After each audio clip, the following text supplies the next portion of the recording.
Watching the news was a big thing. You know, I had to stop watching it because sometimes when you see something, you don't know who's right and you don't know who's wrong. You know, you see a Syrian kid get killed, you think, right, okay, what's going on here? It's just simple, really. I mean, why are you going to show us this stuff if you're not going to let us help them? You know, we look at everybody as brothers and sisters, for example. That's how Islam works. You put that out there, what response do you think you're going to get? You're going to get people to go out of there. Put it like this, if there was no social media, right, there'd be no problems. There'd be no one getting radicalised. There'd be no one doing anything. On YouTube, for example, sometimes you click on one thing and you might end up clicking on another. I went through that phase. I went through a part where I was simply under the impression that I was right and everybody else was wrong.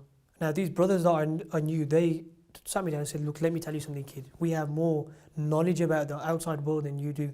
But at that point, I thought, no, you're wrong and I'm right. So maybe it might be just about what's happening around the world. Should you go and help and interfere, for example, taking part in action or whatever. Here was a preacher. You're 16 years old. You know, you're just about finishing school, GCSEs. A random guy comes to talk to you. It becomes your friend, for example. Sometimes that guy may look like a friend, but is he really your friend? Maybe they want to go themselves, but it's like a hub and they'll push you forward first. It's tough. It's tough to live out there, man, in Birmingham, sometimes.